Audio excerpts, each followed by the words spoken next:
Danhausen, who are you cursing for the World Cup? Argentina. Oh! What's going on here? Damn, you got cursed. Sorry, bud. Man. I'm only supporting the GOAT Messi. I guess he's cursed. It's now time for The Sit Down with Don Tony. The Sit Down, where Don Tony talks one-on-one with his followers. What are you looking at? About the world of pro wrestling, pop culture, and so much more. The Sit Down with Don Tony. And now, your host, Don Tony.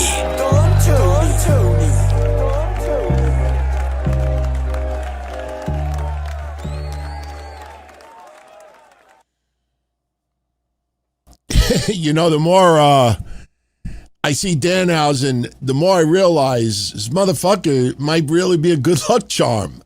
He cursed Argentina. And no, I am not going to suddenly act like I'm a soccer fan, but Spain defeated Argentina today 1-0 in the World Cup final. So congratulations to Spain and blah, blah, blah, blah. That's it.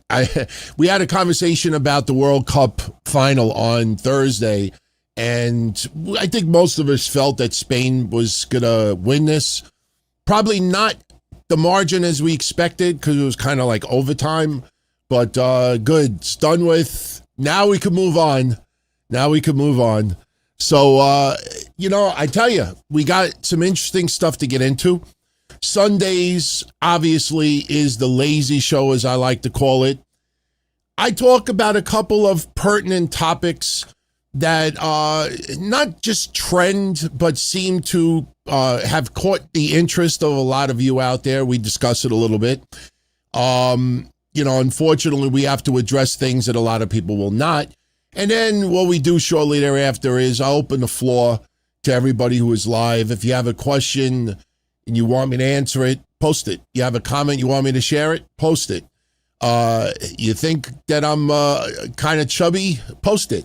If you don't have any problems with me opening up this bottle of Sambuca, I actually was going to make a double espresso for the show, but I realize I won't be able to go to sleep tonight. But I figured, you know what, let's pour a little bit of Sambuca. I want you to see that this is the real deal. No, I'm not cool because I'm having a drink, but I needed to unwind a little bit. Salute, everybody. Salute.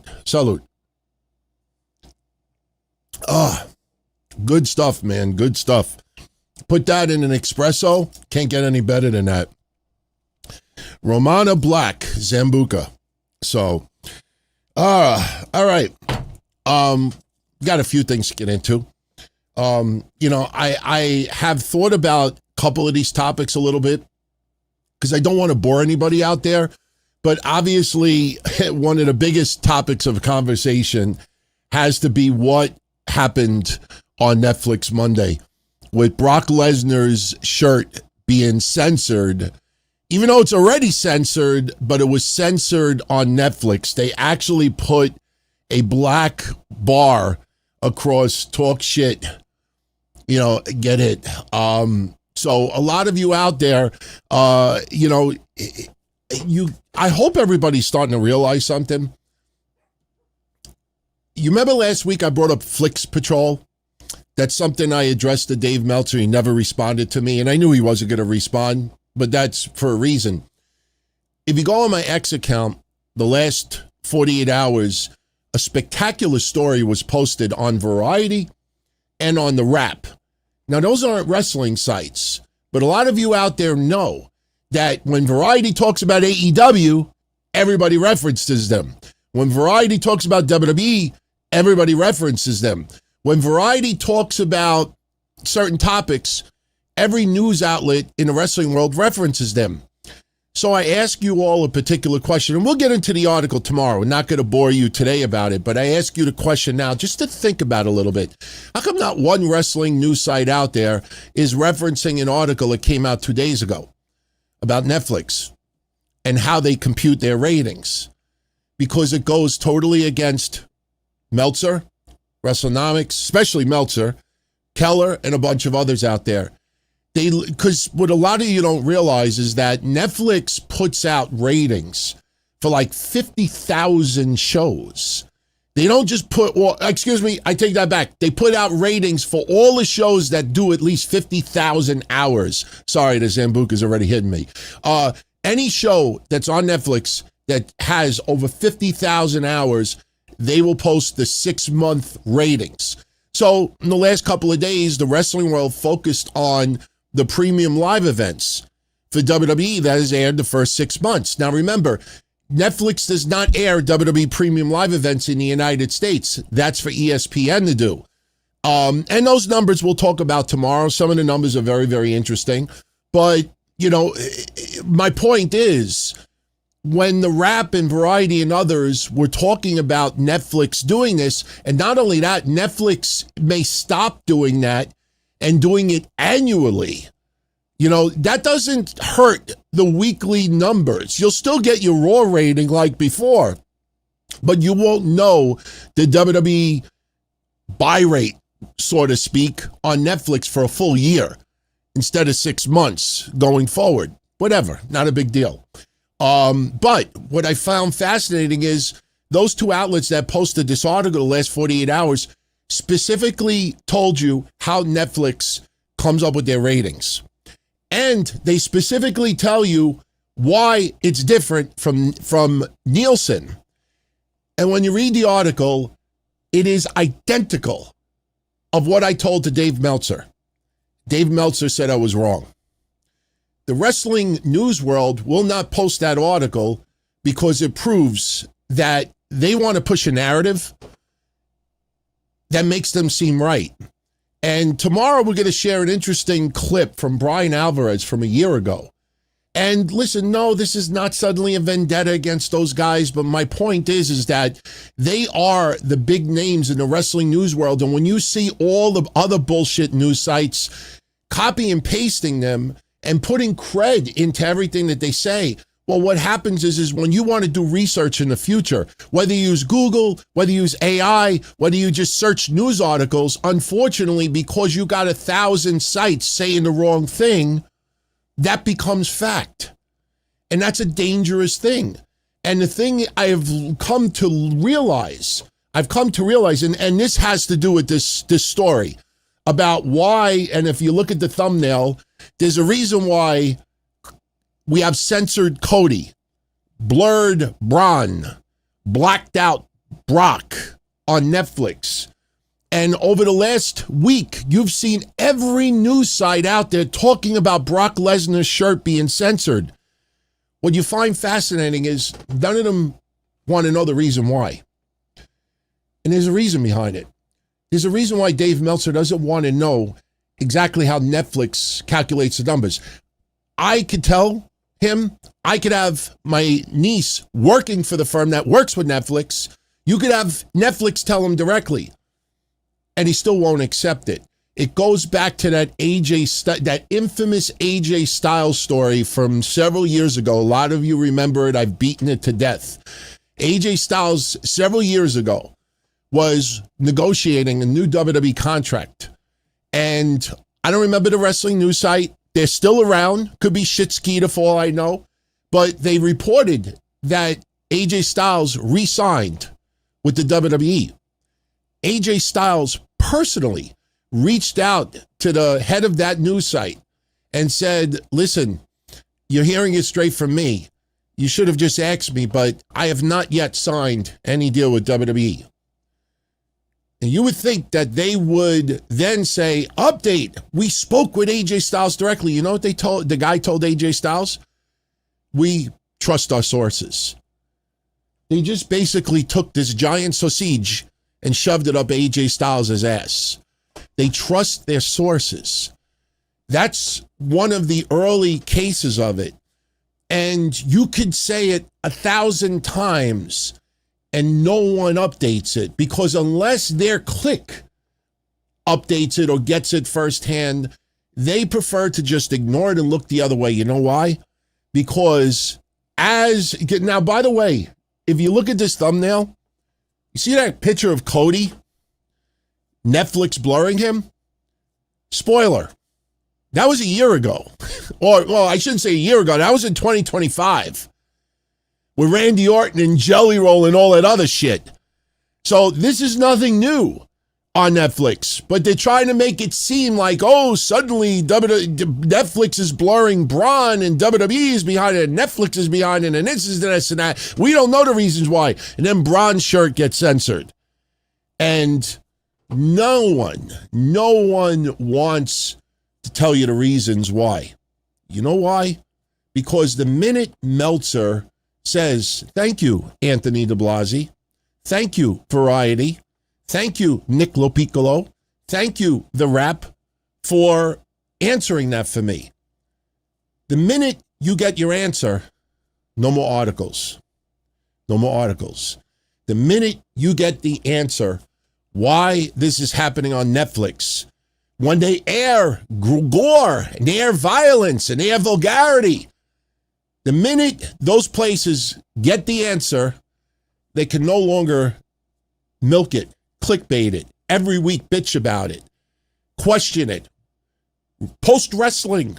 Look this past 6 days, look at every wrestling news outlet out there. And they don't want the answer because then every time this happens, it's a big story. And that sucks in 2026 because boatloads of people do this. Boatloads. And it's annoying also because one thing I've realized too, I'm going to take a shot. None of these people ever want to learn knowledge. When was the last time you ever saw Dave Meltzer thank someone for giving them information that he didn't know or he got wrong or he questioned? All of these people out there have their heads so far up their ass that they could do no wrong. And it sucks that this has to be a topic of conversation. But I'm going to once again, because I know not all of you tune into Wednesday Night Dynamite, and you should, especially with the new music that's coming out. We've already talked about this a little bit.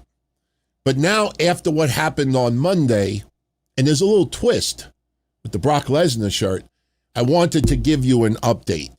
And again, this is verified. I would not bullshit you. I remember my motto since 1997. I don't want to be first. I want to be right. And that's always been my motto. That was Kev's motto, God rest his soul. We never want to be first. We want to be right. And I'm going to tell you, and I'm not even looking at notes. I'm looking at you. I'm talking to you straight on. There's 3 reasons why this is happening on Netflix. Remember, a lot of those same news outlets out there a little more than a year ago, 2 years ago, told you that WWE Attitude Era was over. That once they go on Netflix, it's TV 14. When The Rock was whipping Cody, talking about Mama Rhodes, people were telling you that was the return of the Attitude Era. That you were going to start getting, TV 14 again. They were all wrong. This half of them reported that Saudi Arabia bought WWE a bunch of years ago. So I'm going to tell you straight up from my research, talking to people that are in this business, and because I have a member that works for an advertising firm that has Netflix as a client. And let me also tell you this too. Netflix is not the only one that computes their numbers like that. Disney does. I think Hulu does as well. But Disney and Hulu do not give you numbers. Netflix is probably the most transparent of them all. Amazon don't even give you numbers. In the streaming world, that's not the case.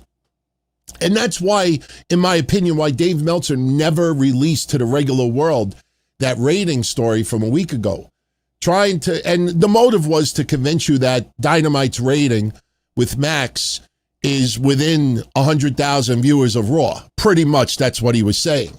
The reason why he never made that public to the wrestling world to cut and paste is because in that article, he kept saying numerous times, day one numbers, day one numbers, day one numbers, day one numbers.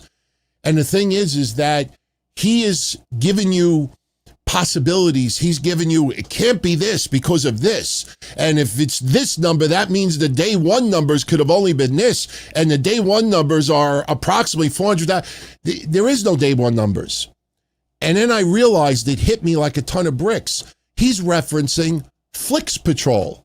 Because if you go right now on Flix Patrol, you will, again, this is all from memory, so if I get a little off, forgive me. But Flix Patrol does give you day one numbers for Netflix. So you go on Tuesday and you see what was the top 10 on Monday, and Netflix, if Raw is at the top, oh, you see Raw led the day one from all the other shows.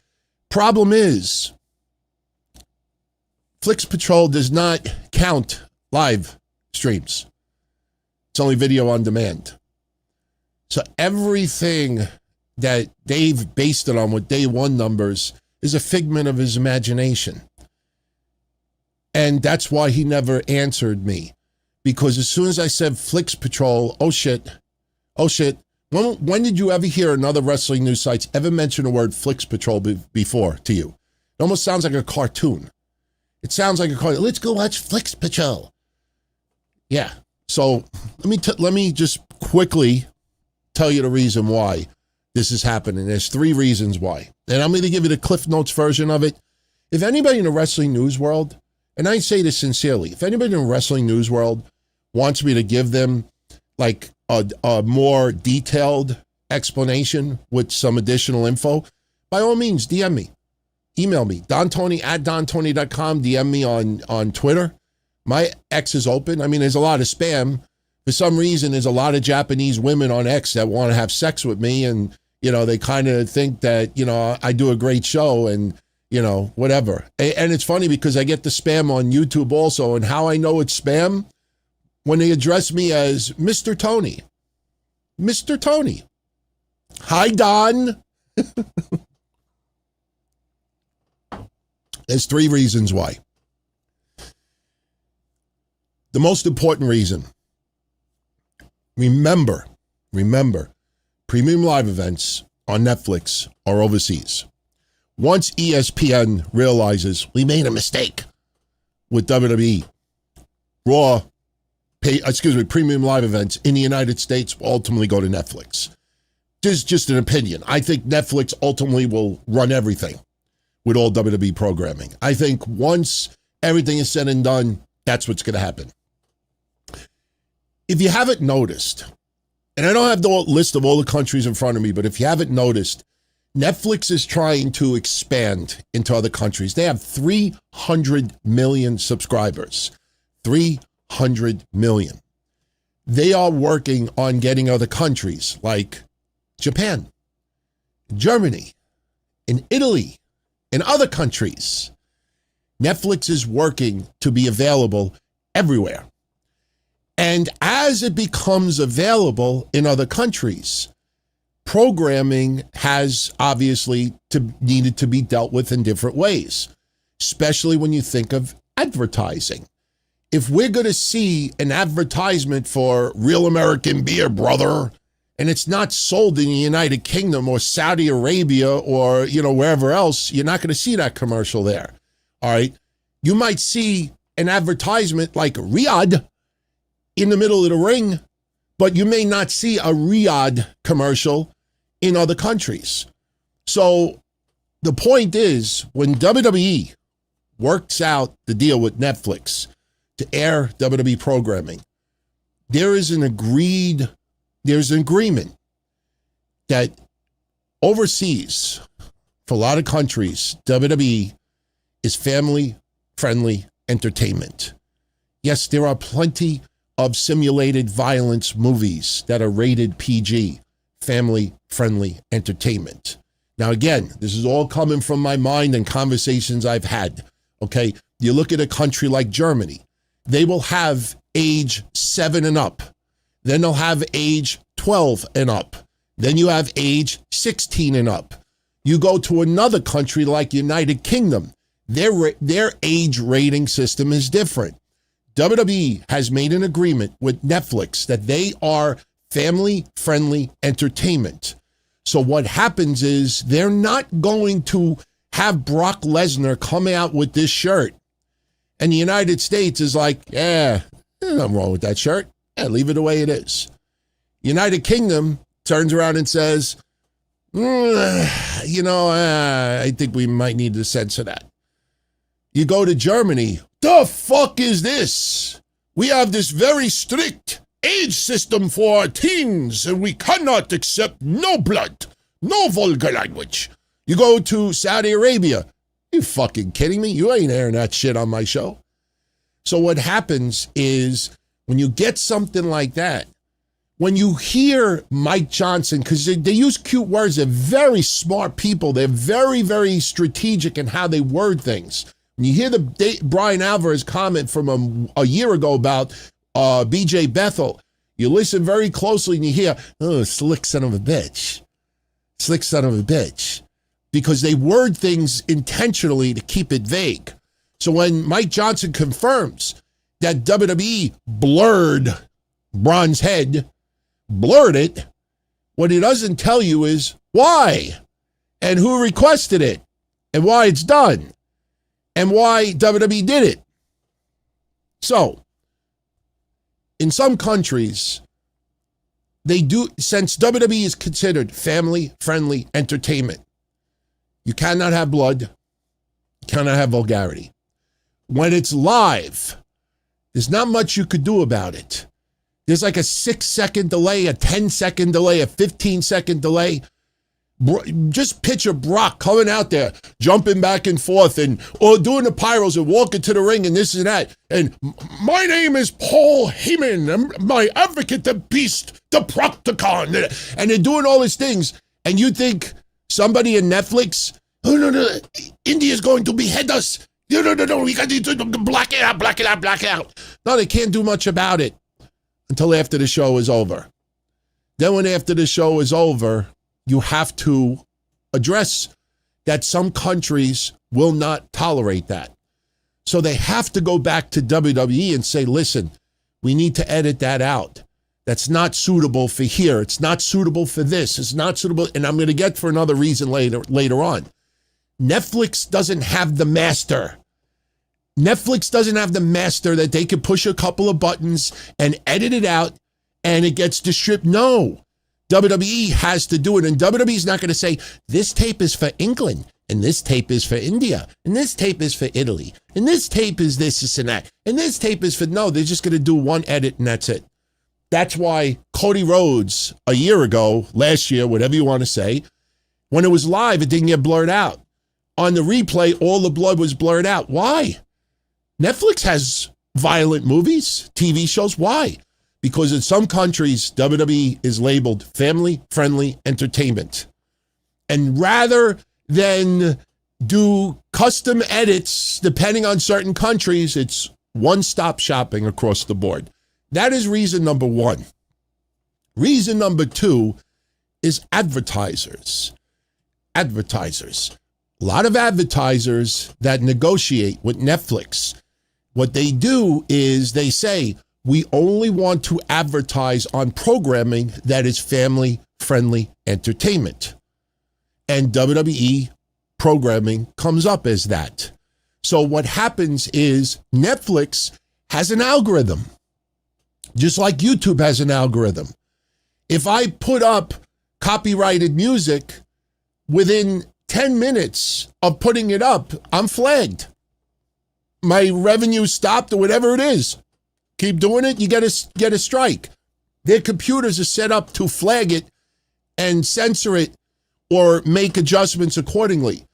If it's something egregious, they will just take your episode down. You've had people in the wrestling news world cry on Twitter and say, YouTube, why did you take my episode down? I did not promote violence. I did not do this. I did not do that. It's an algorithm. Same thing with Netflix. Netflix has algorithms. So when Bron Breakker starts bleeding in the cage, and after it's over, an algorithm pops up, whoop, and Netflix realizes we have a problem. We need to address this. And that's why when you look at the Bron Breakker busted open footage, WWE social media, it's uncensored. YouTube, it's uncensored. But Netflix, it is censored. ESPN, not censored. Why? Because this is not WWE deciding to censor it. It's because Netflix, it doesn't pass the algorithm for some of their advertisers. Advertisers is crucial with Netflix. If you haven't realized, WrestleMania is a good example of that. So for certain countries, especially where they do advertise WWE's family-friendly entertainment, and advertisers want to advertise on shows, and WWE's one of them, and something like this happens, he gets hit with an algorithm and needs to be dressed accordingly. So it's to appease advertisers. So now we get to the one that if some of you out there were thinking about this, props to you, because it was one of the questions that I had as soon as I talked about this with someone. What about video on demand? If you live in Canada, if you live in the United Kingdom, and a few other countries, you do not get commercials with video on demand. So, my question to all of you is, if there's no advertisers and it's video on demand, why is it still edited? Why is it still edited? If Canada allows a little blood and a little vulgarity and there's no advertisers, why is it still censored? Besides they edit it for everybody. Why is that? I'll give you the answer. WWE has global relationships with companies, advertisers. You see the shit in the ring, fucking, you see the tables with the Slim Jim logo. You see this and this advertising, this and that. So just because it's not airing on a commercial during a video on demand doesn't mean that there aren't advertisers or relationships outside of that where WWE still does business. So even though it doesn't directly affect said advertiser because they're not advertising on that particular program, there are relationships globally that WWE needs to maintain good relations with. And if something like that is against some of their relationships, they need to address it. So this is why shit is edited. Even if I got no commercials. You see what happens in a lot of countries. Some countries still don't have commercials. It's not easy, and I'm not saying this to be funny. It's not easy to suddenly have a whole bunch of commercials, let's say in Abu Dhabi. Like, what are you going to air? Abib's Camels? Like, what are you going to air? Try our oil. It looks like Sambuca. It's oil is so pure, you could even drink it. Like, what are you going to do? You're going to air commercials for Netflix shows. You might air WWE commercials. No. In some countries where they haven't had advertising set up yet, this is why you get Jackie Redmond outside interviewing a wrestler, looks like they're in the crowd. Or you get something between a commercial break. Like, we don't see it here because we get flooded with ads in the United States. But outside of that, you got other areas where there are no commercials. They'll either get a Jackie Redmond segment or they'll get on the screen, "We'll be right back in 2 minutes and 31 seconds. So these are the three reasons why this is censored. WWE is considered family-friendly entertainment in a lot of countries. And because of that, that violates those terms. So Netflix picks up on it. It needs to be addressed. It's not Netflix being sissies. It's not WWE being assholes. It is business. I know. We go back to that. We've been doing this for 2 decades now. You have to know a little bit about how business operates. You can't just sit here and say, well, why did you release 100 people during the pandemic? You got record profits. That's fucked up. How could you do that? You're making so much money, but yet you're releasing people. That's fucked up. Because Polacks, not you, but, for the Otises out there, the Polak hunk, for the morons out there, WWE answers to investors. And investors want to see the bottom line, and they want to see that oh, well, you're trimming down your roster because you're during a pandemic and you're not touring live and you're not going to other buildings and you're just stuck in a performance center and you only need about 20, 30 people to perform. So you're chopping down to maintain and if not even generate more revenue. That's a company I want to get behind. I don't want a company, with all due respect, guys, if AEW is a publicly traded company, believe me when I tell you, you probably wouldn't even be able to buy this pen with their stock. Or Tony Khan would suddenly become the best businessman there ever was alive. Because if you dare have a publicly traded company and say, we're not going to let anybody go during the pandemic because that's the right thing to do. You see how many people say, let me sell my stock now. Where do I sell? Sell! It's just the way it is. Business is not sexy and business is not always politically correct. I'm not a fan of TKO. I'm not a fan of Netflix. I'm not as big of a fan as WWE as like I used to be. But I understand this is business and this is why this is done. And it's not hard. Everything I just explained is not hard to research and learn and verify. But yet, every news journalist out there will just say, we don't know why Brock's censored name was still censored. We don't know why Bron is suddenly blurred. We thought that there would be no censoring issues when WWE went to Netflix. That's because you believed people that had no sources. Don't even research. That's the reason why. Hopefully I explained it enough. That's my what culture voice. The top 10 worst gimmicks of all time. Hey, I'll give you one right now. This is worth it. Look at your video screen. All right, look at your video screen. The top 10 worst WWE posters of all time. Number 5, Gunther versus Nick Aldis at SummerSlam. Number 5. Look at this SummerSlam poster for Gunther versus Nick Aldis. For anybody out there that's tuning in through your phone and you need a little bit more of a close-up, look at this fucking close-up. Gunther looks like Rutger Hauer. Anybody remember Rutger Hauer? What is that? That is AI. That was what... Now, you know what's sad about it? My friends, look at this. This is what a fan did. A fan, in 30 seconds, fixed it. That's Nick Aldis. What the hell is this? Look at that up close. Look at this up close. What is that? I don't know who that is. That's not Nick Aldis. Look at the eyelashes. Oh my, this is his official WWE poster. That is awful. I mean, listen, this is a case where they're using AI and not paying someone to do the artwork. Yeah, this is where AI really fucks up.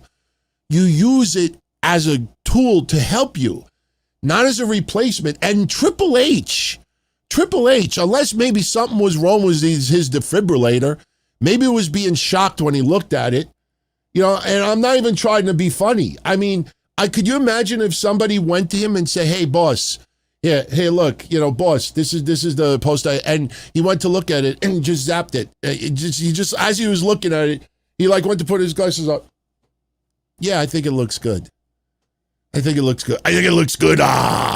with it. That motherfucker posted it on X. That's where I got it from Triple H's social media account. Yes, I don't expect Triple H to be sitting there. Where do I hit enter? Did it upload? No, he's got somebody working for him. He's got an assistant that posts on X. But how do you do that? How does that pass? I mean, if I'm Nick Aldis, if I'm Mickey James, honey, could you look like that? I kind of like that Nick Aldis a little more. That's just bad, man. I could see if it's an indie promotion, but that's WWE putting that shit out. I will guarantee you, they will change that poster within 24 hours. And you know how they'll do it?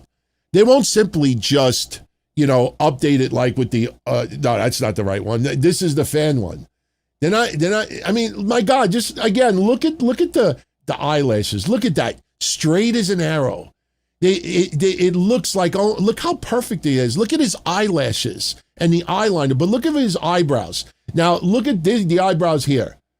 Like, he's got, like, part of the Rock eyebrows. The Rock used to go like this. Like, they will take a different image of Aldis entirely and put it out there. That is just freaking terrible, man. The top 9. Before I go any further, tonight's episode is only going to go till about 9:30, 9:40. It's only going to go about 90 minutes tonight, and there is an honest reason for it. I have yet to finish uploading this week's history show. Yes, John Cena pissing on a tombstone is a moment that happened this week in history. So as soon as I finish tonight's sit down, I have about 40 minutes of recording to do still for the history show. And I want to get that shit uploaded tonight because there's a lot of you that still love the history shows, and I want to update it and include last year. And there are a few things. There's an awesome Bischoff clip from a year ago this week where Bischoff said this time in 2026, if TNA gets the right TV deal, they'll be number 2. I think AMC is a pretty damn good TV deal, if you ask me. Yeah, number 2 as in. And the funny thing is, who interviews him? Ariel Wani. You really think so? Wow. You really think so? You really think so? So I'm going to play that clip. We got a couple of things to share. Actually, TNA is not highlighted in a very good way this week in history. So, I'm not feeling TNA right now, by the way. I'm absolutely not. All right, couple other things very quickly. And I promise you we'll go to your questions and comments and super shout outs and everything in a few moments, very quickly. Saturday night's main event. Carl Anthony Towns. All right, cool. I mean, 10 years from now, I think a lot of those Knicks players, like outside of locally, I think people go back and look at it and, won't have that same kind of emotion like they do now. But, I think a lot of people forgot what Saturday night's main event actually is. I think TKO and On Location forgot what Saturday night's main event actually is. It's a glorified house show with lots of commercials mixed in with it. And it is streamlined as well. It's never intended to be premium live event quality. It's supposed to be a little upgrade from a Raw or a SmackDown. It's kind of like premium live event purgatory. Like if hell is Raw and SmackDown and heaven is WrestleMania and like kind of like the gates is like premium live event. Well, Saturday night's main event is kind of like we're in the middle where they're kind of like evaluating like, do you go here or you go here? Saturday night's main event was never supposed to be on that level. And I think a lot of people were judging, putting too much hate on Saturday night's main event. I thought it was one of the better ones yesterday.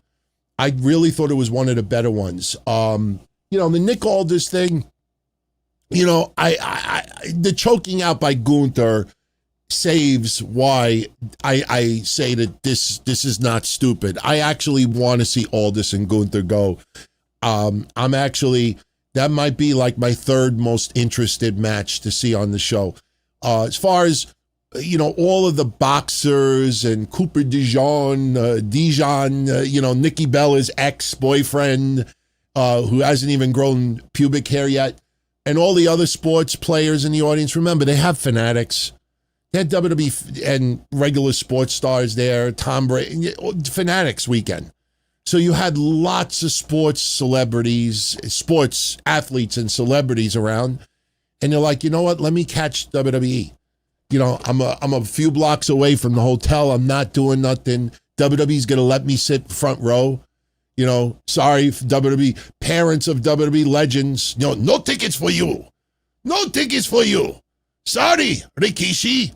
I don't know who I'm impersonating, but sorry, Rikishi.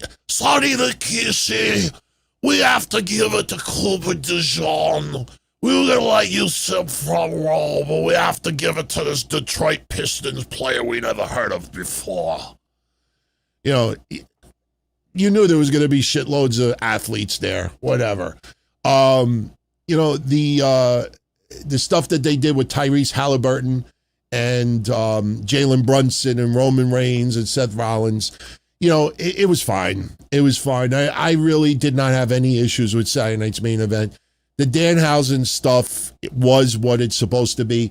You know, somebody brought up a really good comment, and I honestly think it was Wade Keller.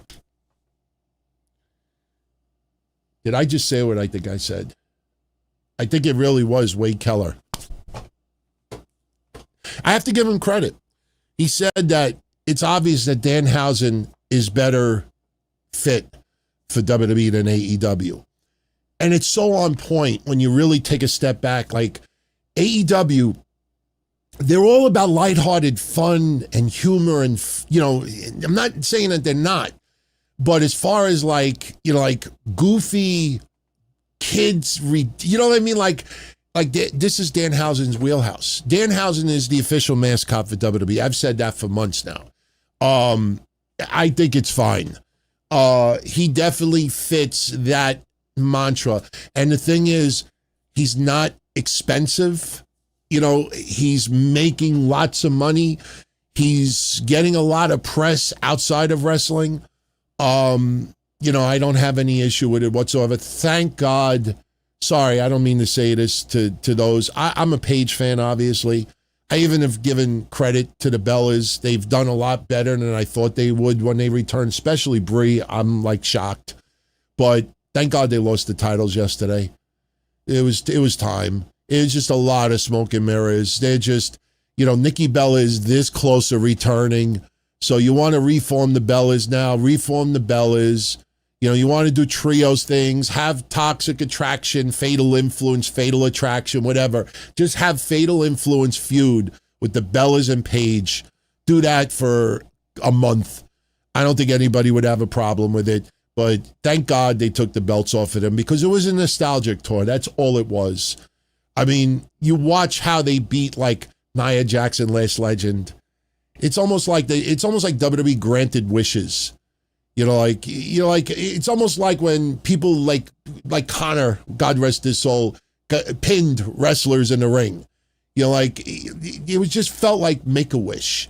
And I'm sorry for being that cruel about it, but it was just like they were there because of nostalgia. I mean, Paige and Brie Bella, and listen, of course, it was an impromptu team because of Nikki Bella's injury. But, you know, every time you saw them have a match, Charlotte and Alexa, you know, Lash and Nia and others, there was always like bullshit, a fruit roll up, you know, just like a miscue by the other two people. Like you never felt like, you know, they worked really good. They've earned this victory. It was almost like let me put it this way. In most of Paige and Brie Bella's title defenses, this is the best way I could describe it. They didn't win. The other team lost. Does that make sense to you? They didn't win. The other team lost. There's a big difference there. It's a big difference there. So, Bayley and Lana Vicaria enjoyed it. I hope it leads to a real violent match at SummerSlam, although I have a feeling it's not. Did anyone else get this bad feeling like they're writing Bayley off for the foreseeable future? I don't know, but I had kind of like bad vibes out of that. Lyra looking like a meth head is kind of wild. And now she's got the broken nose too. You know, she's cutting promos. That's all you need. I mean, honestly, think about it. It was the perfect fit for her to break her nose. Because now when she cuts a promo with Jackie Redmond, she'll be like, well, Jackie, like, because she's got the broken nose. She probably got blocked airways. You know, Bayley, if I ever see you again, like, oh my God, it'll just make it even worse. It'll make it even worse. So somebody should put itching powder on her nose. This way, when she's cutting a promo, she keeps going like this. Lyra's good, man. Lyra's good. Shout out to Jonathan Coachman, who predicted her demise a year ago. He also predicted 2 years ago, your boy got scoops. Britt Baker's about to sign on the dotted line with the WWE. Cheers, Coach. That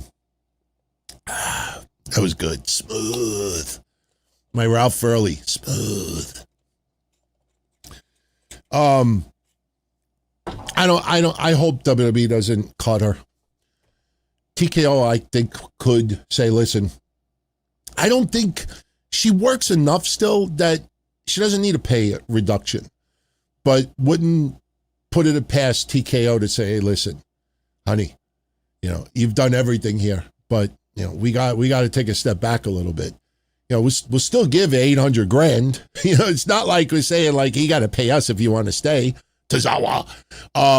I hope they don't ruin their relationship with Bayley.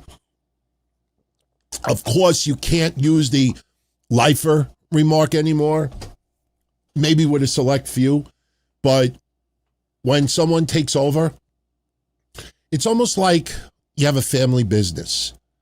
You got a family business, and you got somebody that works there as a butcher.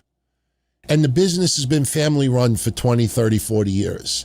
And the butcher's been there for 20 years. And all the customers love the butcher. He does good work and everything. And then it gets under new management. And then suddenly, they go to the butcher, listen, we got to cut your pay, otherwise we're going to have to let you go. And everybody's like, but I thought he was going to be there for life. Well, you thought wrong, because there's new ownership now. Ari Emanuel, Nick Khan, Mark Shapiro, all of them. You know what'll happen? My door to leave this room is over there. So instead of Triple H pointing like this to the person, you know what's going to happen? Triple H is pointing to Bayley right now. Like, just pretend Bayley's here. This is Bayley, okay? This is Bayley. Hi, Bayley. You look very thin today. Bayley's beautiful figure. I want to make that clear. Triple H does this. In the future, it's going to be this. He's going to... Tozawa? Point to the door. I hope they don't let her go. I really do. I am still a big fan. We'll see what happens. What match am I... CM Punk and Cody. They did not need to win. They did not need to win. I mean, if anything, I get it. Nick Aldis hitting Gunther with the belt, getting pinned over it. But what does this do for Sammy, man?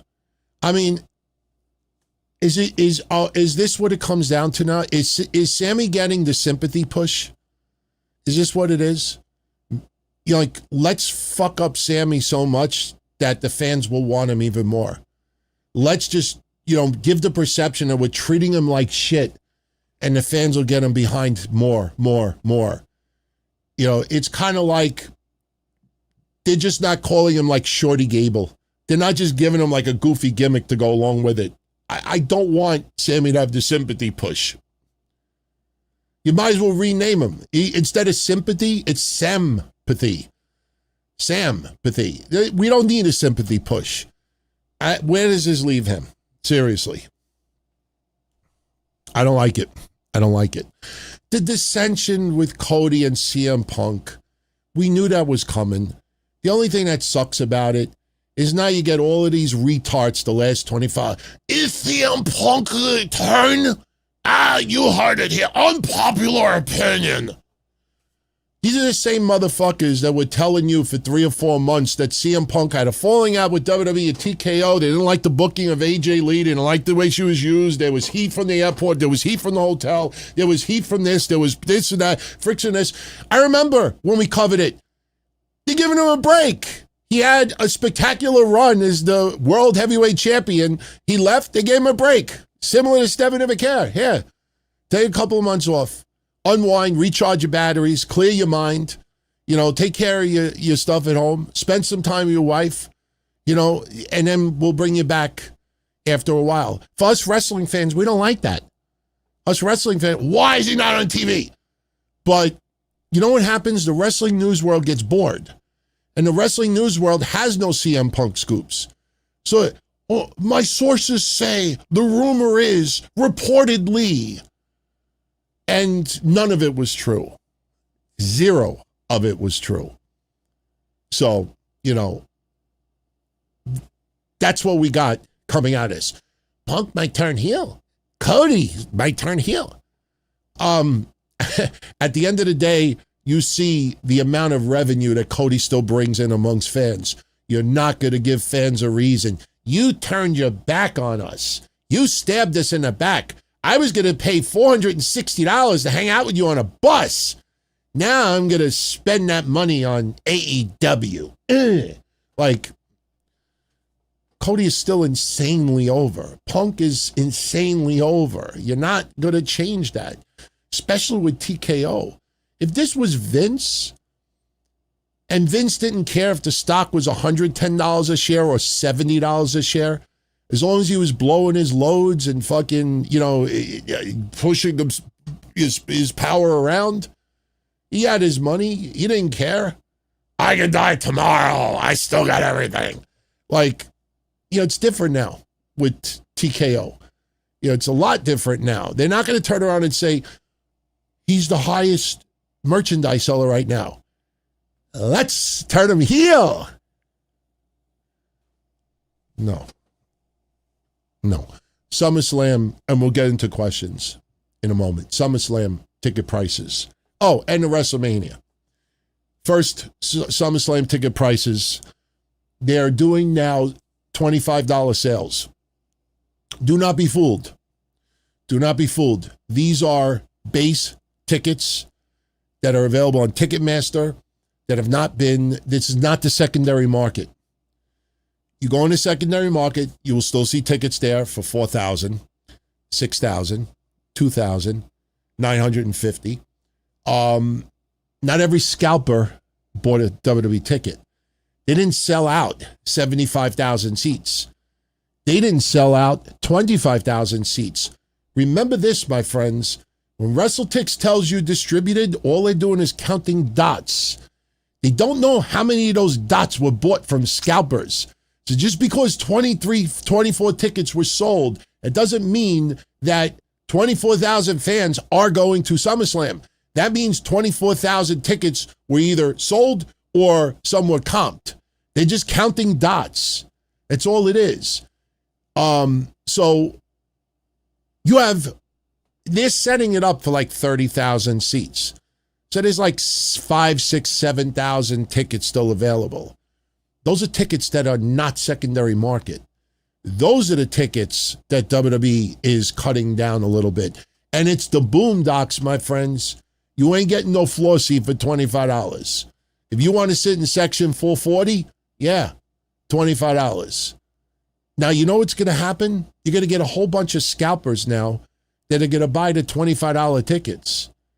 And what they'll do is they'll probably target the bunches, the groups, but a block of 6, block of 8, block of 10, maybe 4.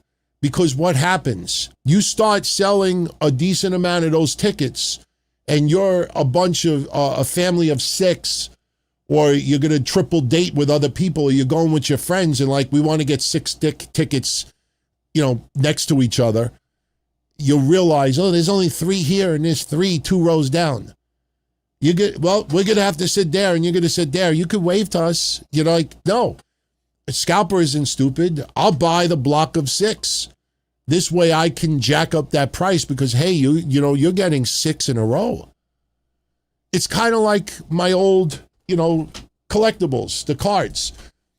I have, which is pretty cool. I got to show it to you one day. A lot of you have seen the Bray Wyatt card. It was serial number 1, the first autographed Bray Wyatt card. I still have it. I haven't sold it. People that tell me I get $5,000 for it. What I also have is from 10 years ago.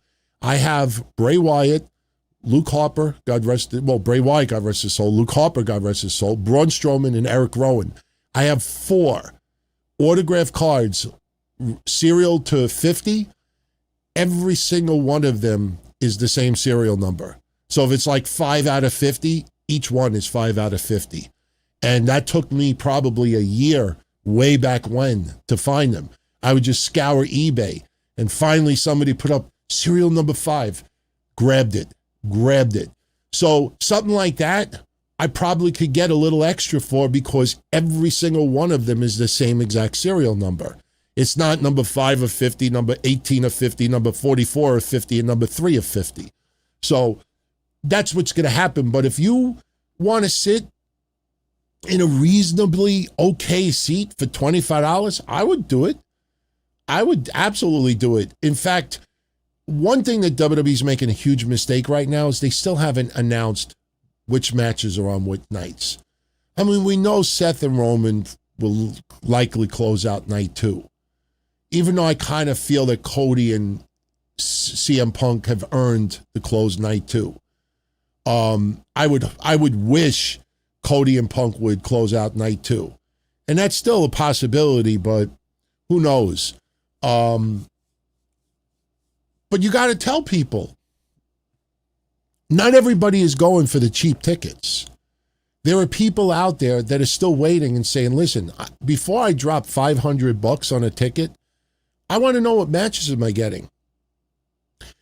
What a lot of people may not know is about 25% of the tickets that are still available, WWE has them as combo tickets. Combo tickets. They have about 1,300 or 1,400 tickets that are put aside. You buy both nights, same seat. And that's why there's a holdup there too. Because a shitload of people, this is why SummerSlam should have been one night.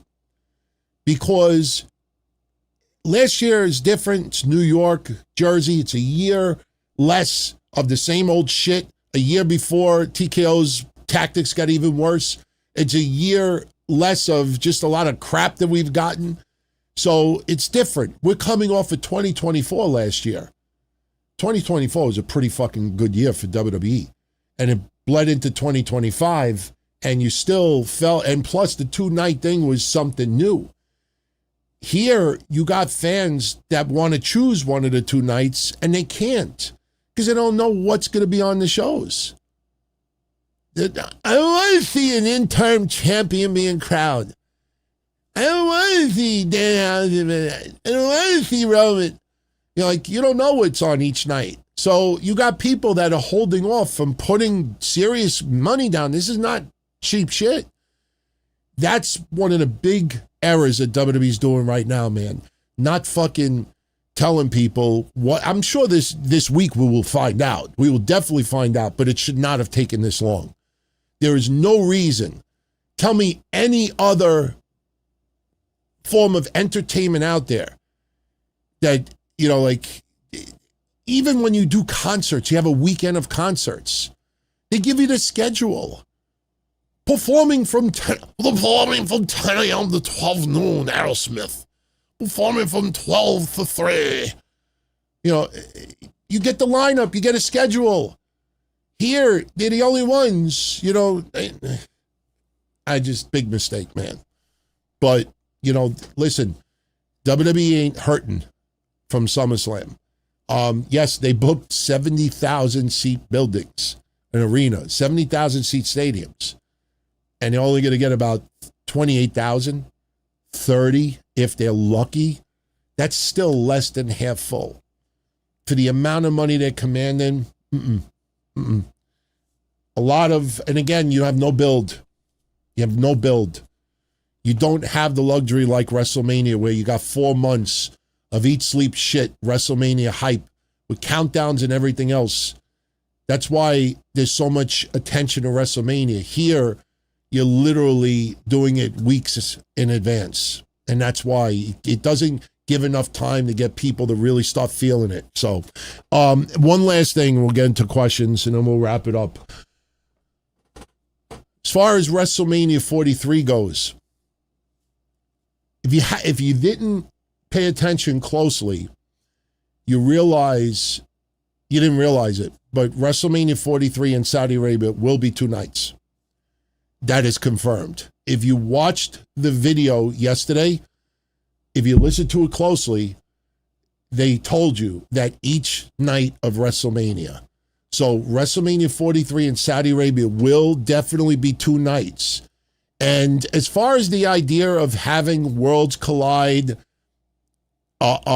with probably after night 1 and NXT Stand and Deliver after night 2, I don't have any problem with those events closing out that day of wrestling because there's the time difference. We're going to watch WrestleMania at like 1 o'clock in the afternoon. So by 4, 5 at the latest, WrestleMania is done. So if you have AAA's event at 7 o'clock, that's a 2-hour break. And you have NXT Stand and Deliver at 7 o'clock on a Sunday, that's a 2-hour break. I just personally feel that the amount of money that is going to be charged for this is going to be there's 2 problems I see right away. And by the way, I was looking at this super chat right before we went live. Wait. Why is that showing July 19th? Oh boy. Okay. I have to read the super shout outs. Hold on, I got to read. Oh no, I have to read. Damn it. I have to read. Okay, we'll put it on the screen. All right. This is from Ronnie, and he says, "Hey DT, besides bars, are WWE planning on WrestleMania watch parties and other big venues besides MSG?" All I know is from what I saw yesterday, and a couple of observations I got right away. Number one, the watch party in Madison Square Garden is not going to be in Madison Square Garden. It's going to be in that fucking theater thing, which is not bad, but that is a much smaller venue. It's a couple of thousand, I think, at the most. But number one, they're going to charge they have to charge at least $200 to go for this. And I would say even more. And not only that, you're going to have to give them NXT or AAA with it. It has to be a combo deal.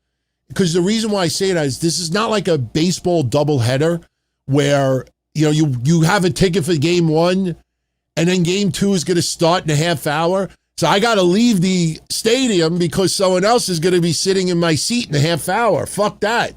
I'm not going nowhere. You imagine if they used to do that back in the day? How are you going to force people that are just not leaving the stadium? You got 20, 30, 40, 50,000 people there.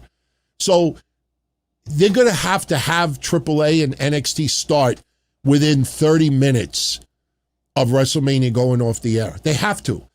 Maybe an hour, you have a little intermission or something like that, but it can't be more than that. It's got to be a combo deal. And so think about it. If you're going to have NXT TakeOver in that theater at the Garden, you're going to charge $500 to $1,000 for ringside seats because that's what they do already for premium live events around that area. Then you're going to get to watch, even if you charge $600 for a ringside seat or $700 a ringside seat. Now you're also giving them WrestleMania. So it's got to be, for ringside, 1,000, 2,000, 3,000. The on-location things are going to be thousands. AAA is going to be fascinating because honestly, unless you advertise some names that New Yorkers are going to want to see, I can't see people paying $500,000, $600,000, $700,000, $2,000 to go see Laredo Kid and Iguana and La Parka. Like, I just don't see that, even if you do get to see a WrestleMania watch party with it. So night 1 tickets will probably be a decent amount cheaper than night 2. So here's another problem. And here is a huge problem that I'm sure you've all thought about already. Who is going to host it? Who's going to be the guests at this? Like Ronnie just asked, besides Madison Square Garden, that area, yes, they are doing other venues across the United States. Because if you watch that graphic yesterday that they showed during Saturday night's main event, they showed you AT&T Stadium. AT&T Stadium. Now, why would you randomly show AT&T Stadium on a graphic when that commercial was plugged for New York? Like, I literally had to take a second and say, do we have an AT&T Stadium in New York? I mean, I got an AT&T phone. Like, no, it's not. So why would you show a fucking stadium and they're not even going to WrestleMania in AT&T Stadium next year? So they're going to be doing big venues elsewhere also. But the problem is you're going to have all your wrestlers in Saudi Arabia. Who's going to be left behind? With all due respect, who's going to be left behind? A bushwhacker? Hacksaw? Like legends? Kevin Nash? Like, I'm not trying to be a dick about this, but who's gonna host it? You're gonna have your big stars in Saudi Arabia. Who's gonna host it? So that's a problem. And plus, if you're gonna do watch party, you're probably gonna have to use local DJs. You're gonna have to use local. Fuck. I'm almost tempted to take another, just drink the whole bottle. Fucking Peter Rosenberg will probably be hosted over here. Sam Roberts. Motherfucker. Oh no! Dave LaGreca.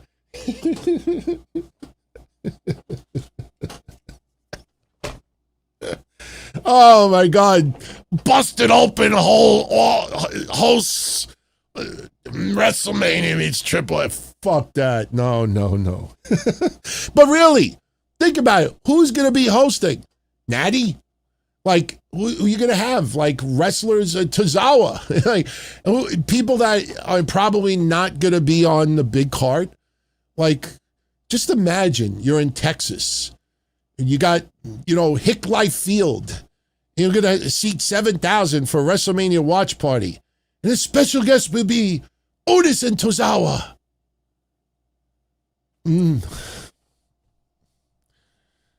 I don't know. I see problems. They'll do watch parties in restaurants and bars. And it's interesting, man, because now you realize you're going to get indie promotions that are going to think, I'm coming to New York. I'm going to come to New York because they're going to do a watch party. And maybe people go to my... They better remember, this is not Madison Square Garden, the regular, building. This is the theater. It is a much different audience, a much different size.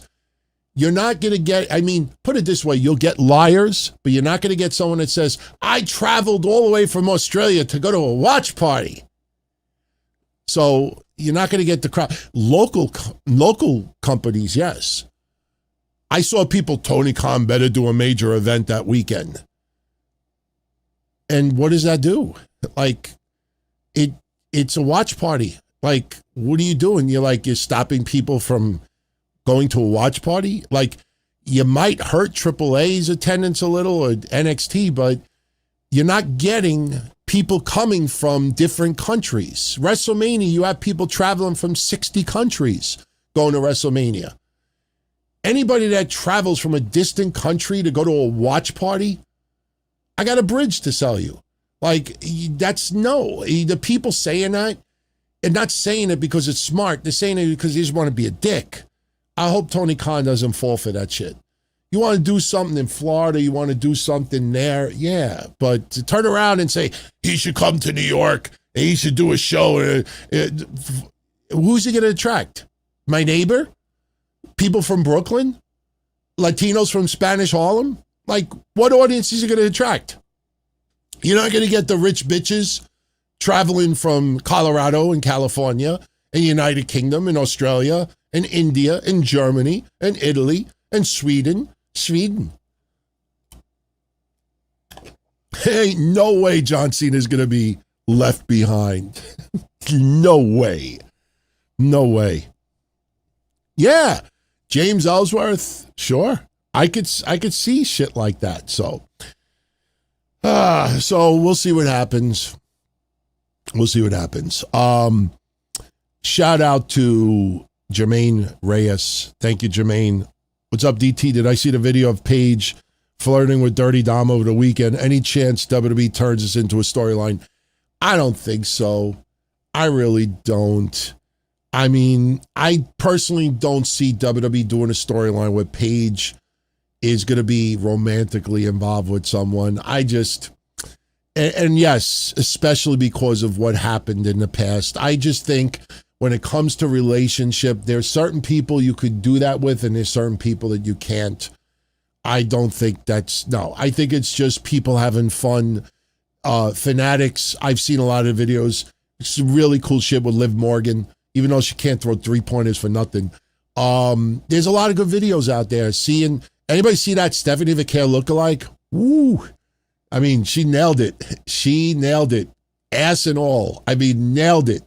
But everybody was having fun. You let your guard down a little bit. You know, one thing you need to realize is that even the heels, if you paid money to see them at Fanatics, they weren't going to turn around and make your experience miserable unless you tried to be like Pom Pom Girl. Hey, Oba, could you do this pose? Hey, could you just like jump upside down for a minute? Hey, could you do my famous thing? Like, if you stay in line, they're going to be friendly. They might even troll you a little bit, but in the end, they're shaking your hand. They're, making you realize that they're very, very appreciative of you being there. So it was just people having fun. It was people having fun. I just don't see that with Paige, though. I don't think it's worth it. I don't think it's needed. And Dom, when do they turn Dom babyface? It's going to happen. It's just not happening yet because he has to lose to El Grande Americano. That's going to take a little while. So, we shall see. But I would say no, Paige and Dom, no. I could see Nikki Bella doing a romance storyline before I see Paige doing one. Somebody says, free Bron Breakker, no more vision. That's Jim Kahn. Something is going to change with Bron Breakker soon. I don't know how soon.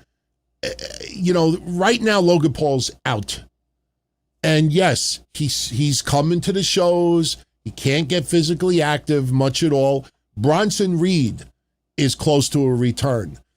You cannot have Austin. You could have Austin Theory and Maxine Dupree just be a duo out there. You could absolutely do that.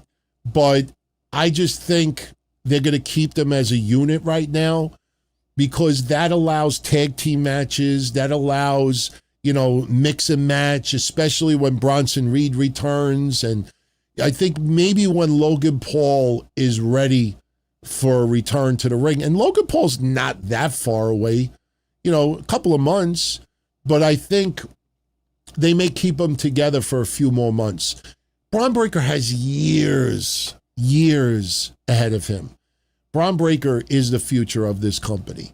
Bron Breakker will be the cornerstone. But right now, they're just taking their time. Plus you got to remember too, you look at the names that are being pushed. It's the usual, most of them are the usual.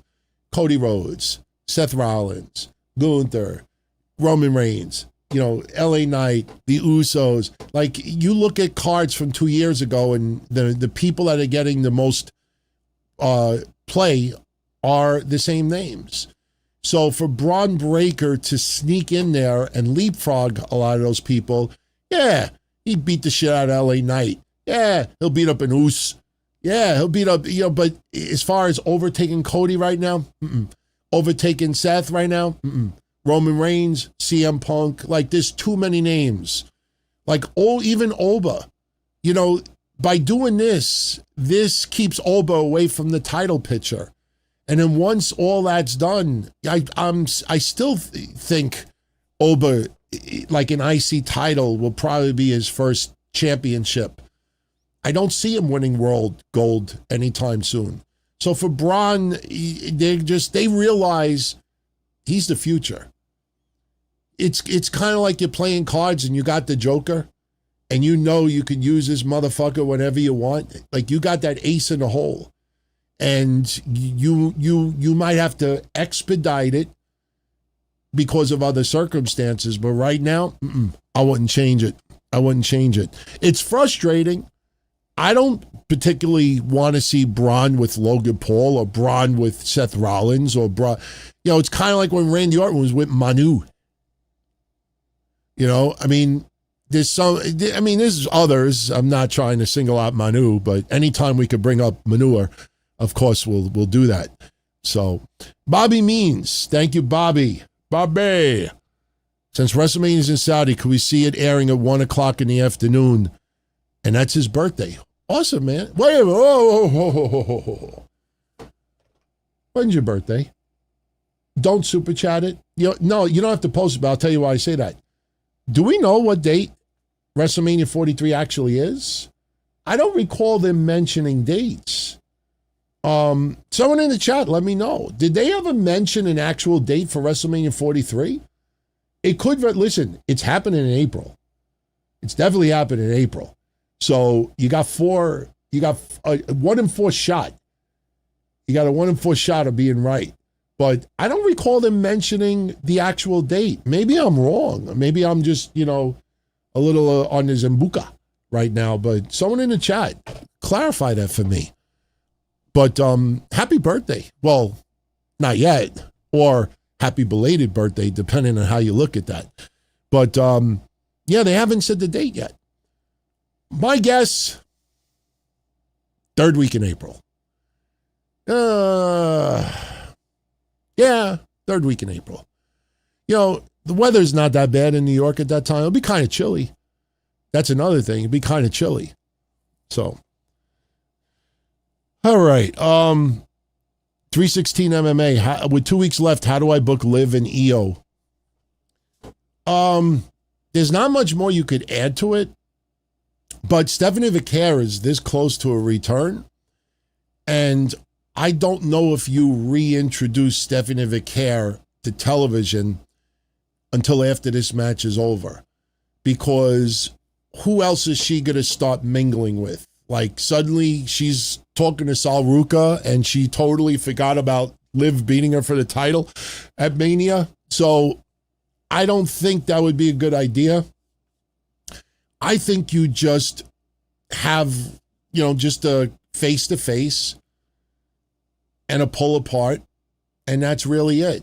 Tomorrow, I don't know if you really need another match. She already fought Raquel. She already fought Roxanne.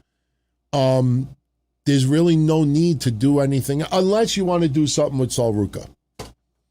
Maybe you do Sal Ruka and Io Sky versus, or better yet, you have Sal Ruka take on either Roxanne or Raquel, and then something happens there and Io Sky makes the save. Maybe that happens. I just don't think it's necessary to put Io in a match tomorrow. Following week, you do the confrontation, and that's it. So there's not much more you could add to it. It's just a shame. I hate this interim stuff. Message to WWE, if you're going to do the interim, do it whenever there's an injury, because you know what it feels like? We want Rhea Ripley in the history books to look like she had a really long run. There's not going to be no asterisk. Because Brock Lesnar had long runs with the championship and he didn't wrestle for 6 months. And it wasn't because of injury. It was because WWE just chose to use him that way. I don't like this interim thing. I fucking hate it. I mean, yeah, it'll give someone a little notch in their resume and their wiki page. But when it comes to Rhea, it's like, we want her to have a long run. So we don't want to take the title off of her. So we'll just do an interim champion. And then when we look back at the record books, people will forget that in 2026, she had the championship, but she didn't wrestle for 6 months or 4 months or whatever because she had the injury. I hate that. To me, that's bullshit. It's not her fault, obviously. I don't think she had that look like when she looked at the general in those commercials. You ever see when Rhea Ripley looks at the general in those commercials? She's got that dirty look on her. By the way, I think we'll go to 10. I'm looking at the time. We're already almost 9:30, so we'll go to 10. We'll stay another half hour. I don't have that much to do with the history show, so we'll stay another half hour. I just hate that. It's not needed with Rhea Ripley. But it is what it is. By the way, we'll talk about it tomorrow. Did you see the latest picture that Bianca Belair posted about her finger? Told you. Not trying to be like, I told you. No, but man, that was, like, people like, she's already doing therapy. Like, we anticipated, you anticipate nothing. Her finger looks like my body frame. Like, that's what her finger looks like. You go look at social media. I feel awful for her, man. You see, she had the surgery on the top, and she had to do exercise right away because it kept locking up. Listen, do I think that her wrestling career is in jeopardy? No, but man, it's just, what an awful break. I don't even mean it like that, but what an awful situation for her, man. That's got to be so fucking hard to just, after all this time, you just look at her post. It's nothing disgusting. Like I said, it looks like the shape of my body. Man, I don't know what you do about that. And the thing is this, some people could be like, well, if she bends, it doesn't matter. It just looks a little, distorted. There's weakness. And when you have weakness in your hand, especially when you're wrestling, that could turn into an injury, not just to yourself, but to someone else. This is, it's not good. It's not good. So, yeah, a pear. That's a good, as a perfect way. Her finger looks like a pear. It looks like a pear. So, it's a real shame, man. It's a real shame. Oh, yes, Scorpio. I'll mention it tomorrow. Also, rest in peace, Sifi Afi. I knew that some of these people who were floored and devastated and saddened by the passing, when the only thing I could say is he is most notably known for his feud with Ric Flair, that's when I knew you know nothing about his career. Sifi Afi will always go down as the greatest troll job in WWE history, WWF history. Possibly the first troll job, in my opinion. Listen, Wendy Richter getting screwed by the Spider Lady, that's not a troll job. That screwed Wendy Richter.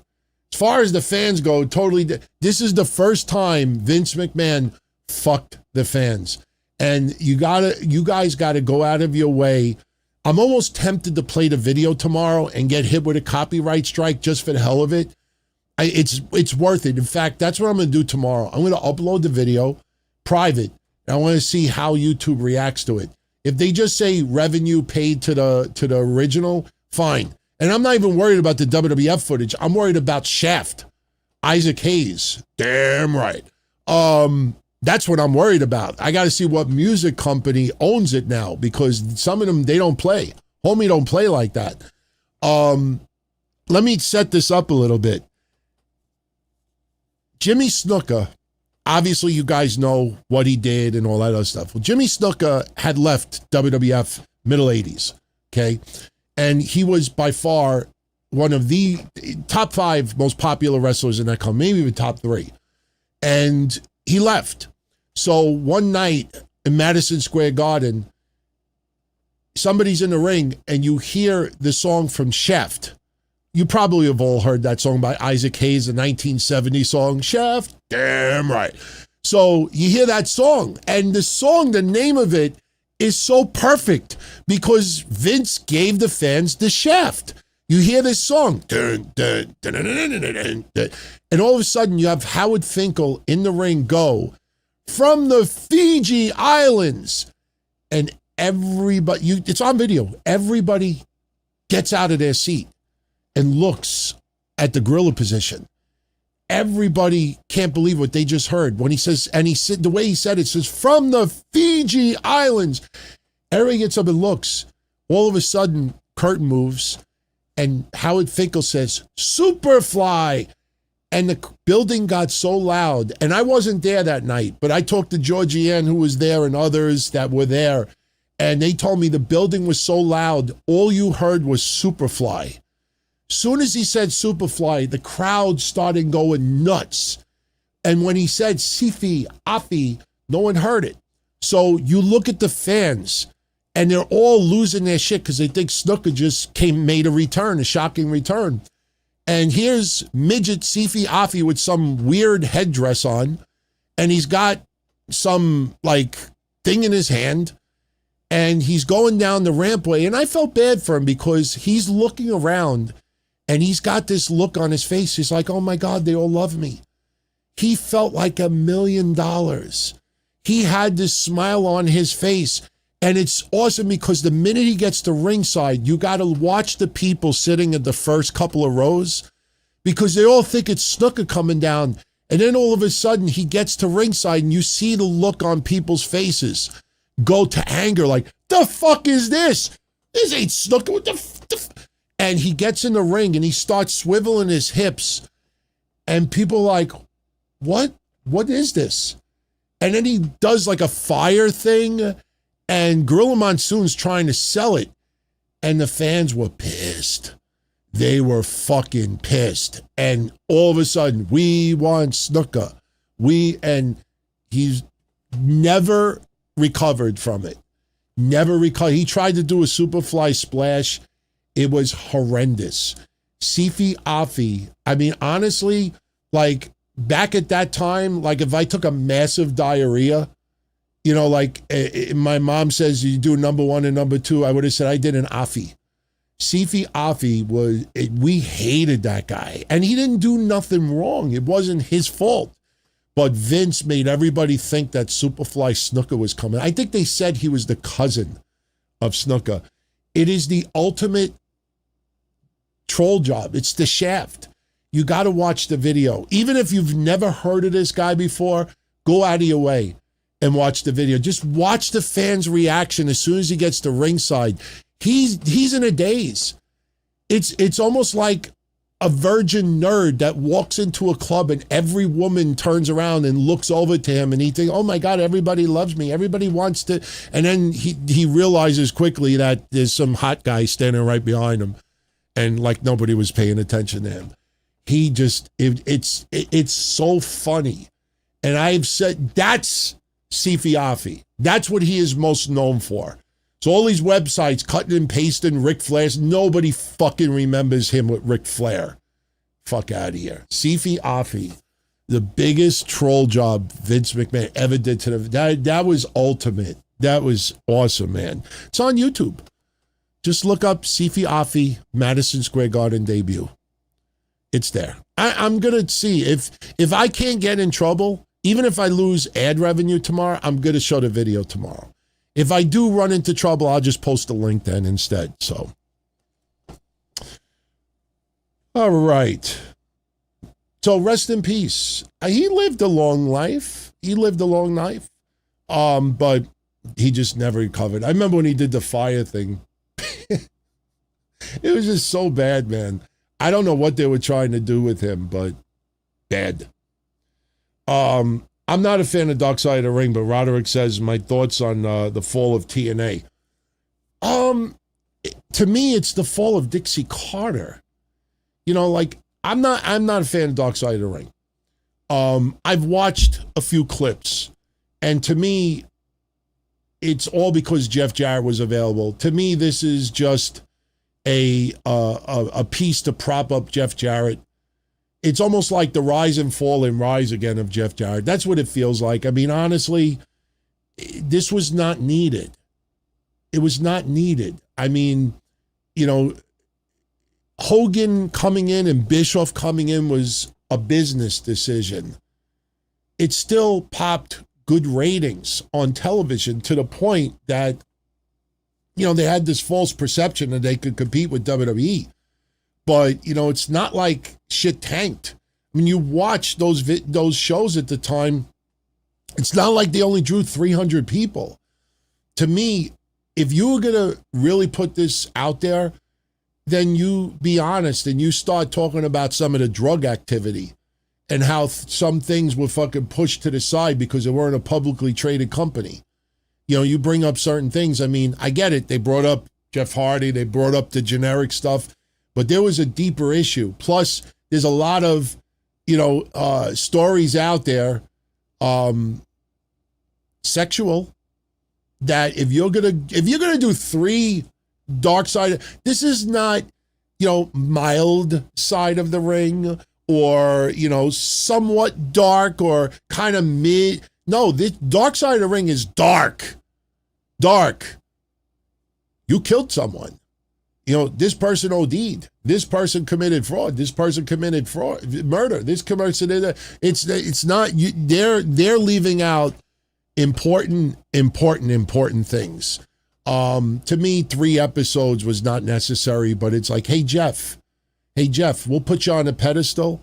We'll make it seem like Orlando should name a street after you. It's just, to me, it's the Awesome Kong stuff is interesting. Karen Jarrett, whatever, but I don't know. To me, this feels more like a hit job on Dixie Carter than anything else. You're always going to make Russo look like a dick. Of course, Bischoff is not going to admit, he was not trying to hurt TNA. But, it's like if I bring in a mechanic that never worked on a car before. I worked on planes. It's like he's not trying to fuck up the cars, but, this was not his expertise. Building the stars of tomorrow was not Eric Bischoff's expertise. He came in there and he tried to be kind of like what WCW was. And you saw the people that were pushed, the Millionaires Club and all this other stuff. I mean, I look back at some of it, and not all of it was bad.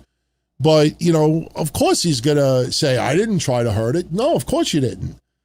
It doesn't mean you didn't. You did. And it's just, to me, it's 3 episodes is unnecessary. And to me, it's all done to like prop up Jeff Jarrett more than anything else.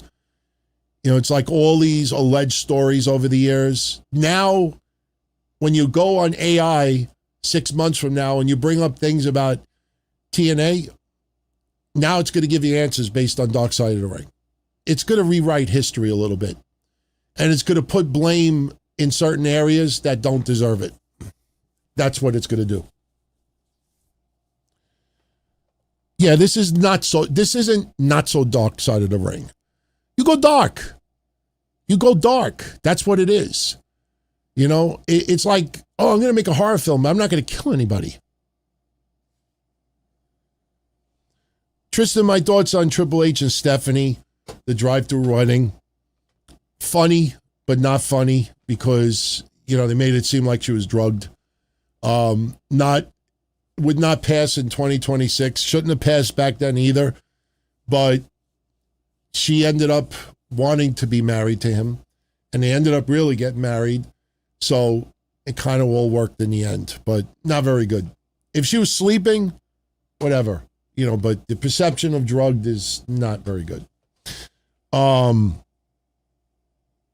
Traveling, Hologoblin, a lot of slap nuts in the WWE today. Yes, without a doubt. Oh no, Roderick, they will touch the Ring Boy scandal if the outcome hurts WWE. You can't do it now because it's in court. But if the outcome reveals, oh, you want to know something? Even if the outcome doesn't hurt WWE, Dark Side of the Ring could create whatever narrative they want. A ring boy that suddenly comes out of hiding after 40 years decides, I'm going to talk simply because it's Dark Side of the Ring. Like, people make accusations of people, especially after they're dead. I feel bad for what happened to, I can't remember that one ring boy. His brother is a nut job. Someone in the chat room will know who he is. Please mention in the chat room. I had clashes with him several years ago. His name is something Cole, I think it is. I can't remember. He's just weird. What a weird motherfucker. I feel bad for him because of his brother.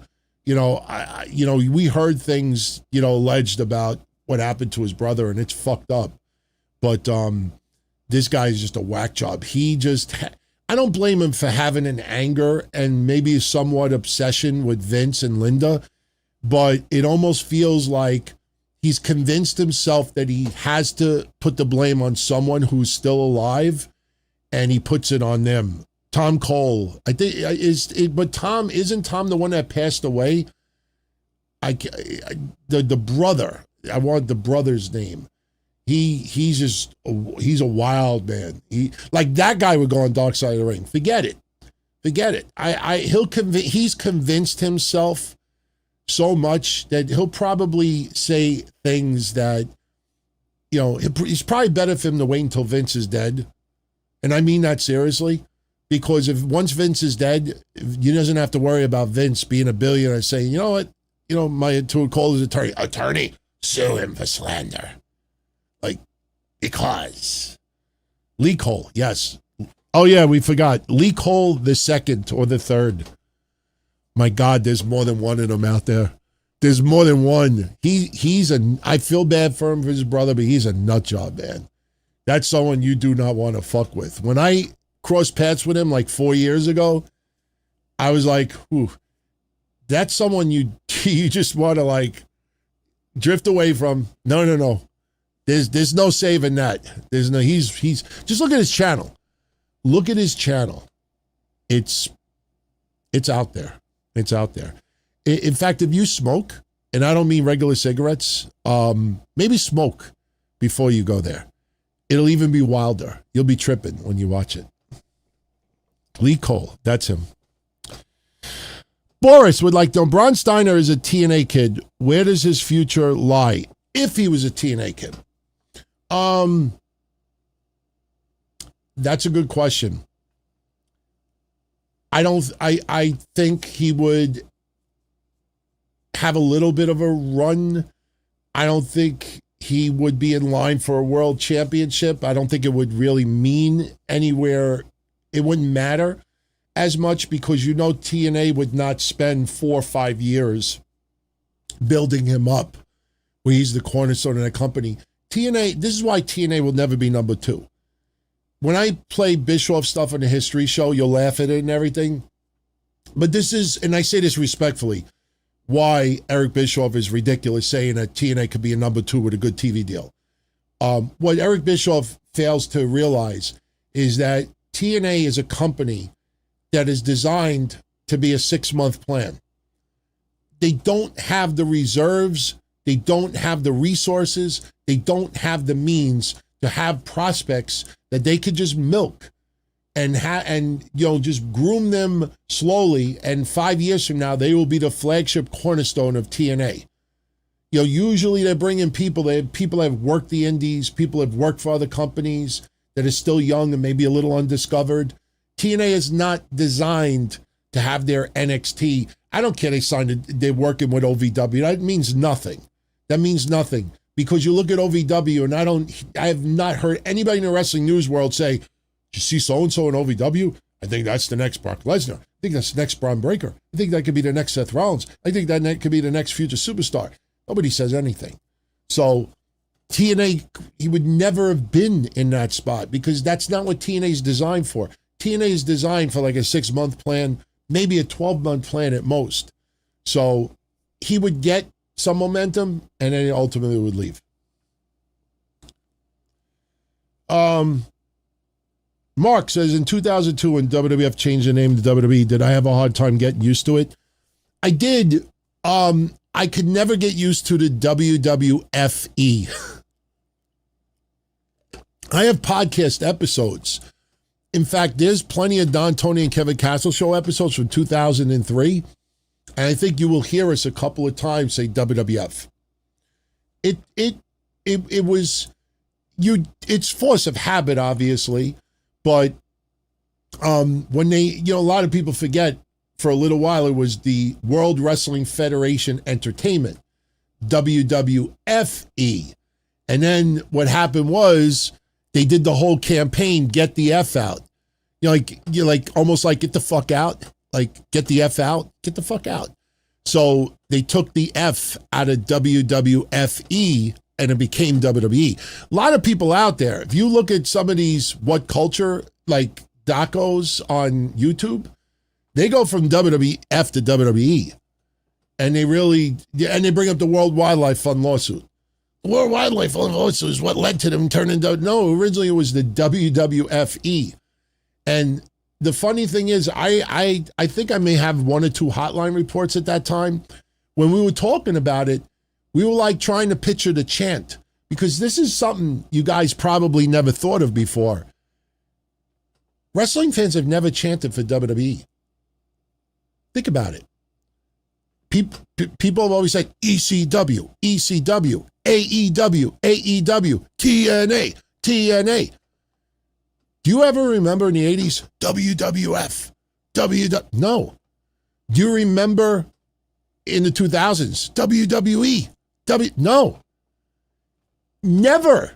There's never been a time in the history of WWF/WWE where fans would chant that.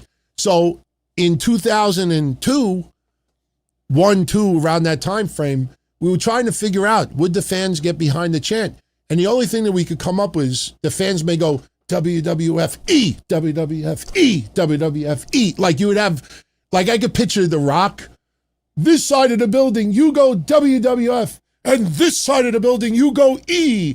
And when I go this, you go like it's like you are an asshole. You guys know it. That's the only thing that we could like. Could we picture the fans chanting that? And that was all we could come up with. So, and NXT, yes, NXT also. MLW gets the chant. A lot of promotions get the chant.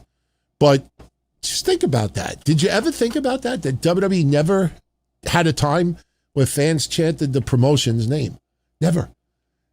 Not in the 70s, 80s, 90s, 2000s, 10s, 20s. Never. Never. Yeah, we never got a WCW chant, but we did get an NWO chant. Absolutely. I don't recall much of WCW chants. I do remember NWO chants. That for sure. For sure. Ring of Honor got chants. Absolutely. ROH got chants. Most promotions do. And honestly, even XPW got chants. NWA, I think, would be number 2 as far as not really getting chants.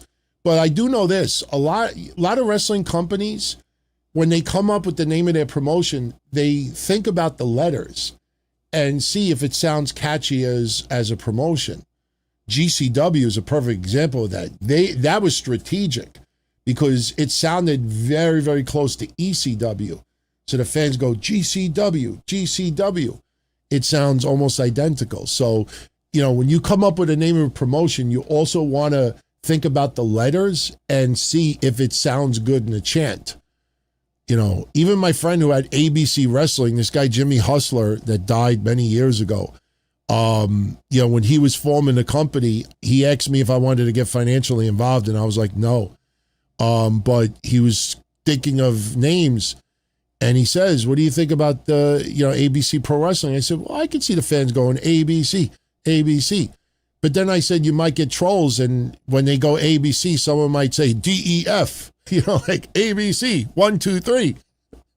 You and me. Oh, if anybody knows that song, God bless you. All right, we're going to wrap this up in about 10 minutes. About 10 minutes.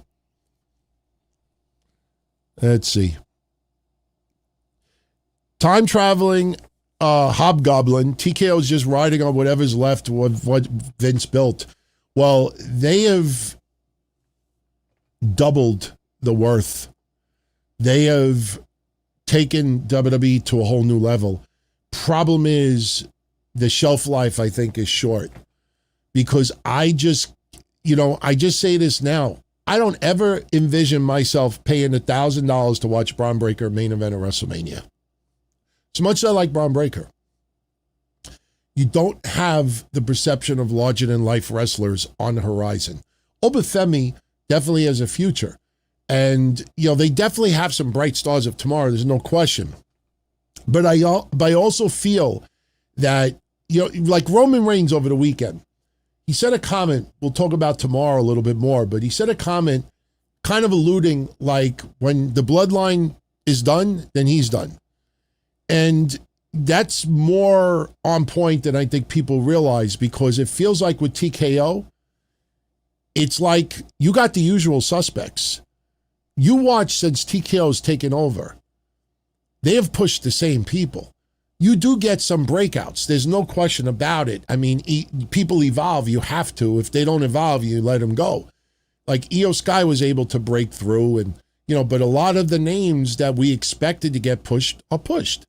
But you don't see a plethora like Trick Williams obviously has the future. Trick Williams is going to be another one at the top. But you look at a lot of the other names, like you go back 2 years. We joke about Jey Uso. Jey Uso's been saying the same shit for 6 years. I'm serious. I got promos from him in 2020. He doubted me. The world doubted me. He said I don't belong here. And he's saying the same thing 6 years later. It seems like who they're riding with now, they're going to ride for another couple of years. They'll sprinkle in a couple other names, no question. But the cornerstone, it's going to be the same ingredients. You'll add a couple of special things on the menu, but it's like a steak joint. 5 years from now, they're going to have the same menu pretty much, but they might have some specials here and there and some other things sprinkled in. But, LA Knight may ultimately get a run, and it might last for a month, just to, appease the people and give them a little bit of a break. But that's probably because someone gets injured, someone leaves for movies, someone to this. TKO's going to run this, and when they start sensing that the future is going to run into bumps, I think that's when they sell to Saudi Arabia. I think the future is Saudi Arabia. And once it goes to Saudi Arabia, that's where it becomes a problem. There'll be investors, and they'll say, keep doing what you're doing. We'll fund it, but keep doing what you're doing. Problem is, they'll have the power if they want to enter. You see what's going on now with TKO. You want to have all these athletes. You want fucking Netflix. They give so many hand jobs to Netflix. You watch a pay-per-view. You watch a Raw. Every fucking person that has a show on Netflix is sitting ringside. We don't give out comps anymore. But if I have a low-budget bullshit talk show on Netflix, if I'm a social media influencer, look who's sitting. Corey, look who's sitting in front row. It's Tom Schmuck. Oh, shit, yeah, he's the one in the Schmuck show. You see Netflix's input.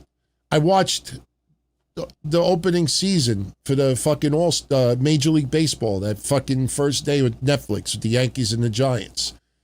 I'm like, could you imagine if a whole season was on Netflix? No, they would just put their attitude on it, their sprinkle. And by the way, I don't see another WrestlePalooza this year. Anybody have any idea if we're going to get WrestlePalooza again? That was, ESPN's idea, I think, last year. Coming up with name, Palooza. I mean, it sounded good for ECW back in 1997. But, companies want to, investors, big players with WWE, they put their little spin on things. So, all right. I don't think Trick Williams needs a manager right now. I'll tell you, I'm pleasantly surprised how good Lil Yachty has done. 5 years from now, I probably won't care, but he's definitely worked hard. To not come off like, oh, I just happen to be a celebrity. He is good friends with Trick Williams, and he does care, and he does have a lot of respect for wrestling. No, I don't believe somebody should be on TV simply because of that, but he is not, early on, there was definitely flaws. The match at WrestleMania, awful. When Sami Zayn is looking around, he's like, where's this motherfucker? when he was supposed to do what he did. But he has improved. I really can't complain. But I don't think Trick Williams needs Booker T. Booker T, it's kind of like he's a protege and does give me vibes of old school Booker T. Doesn't mean he should manage him. I don't think Trick needs that.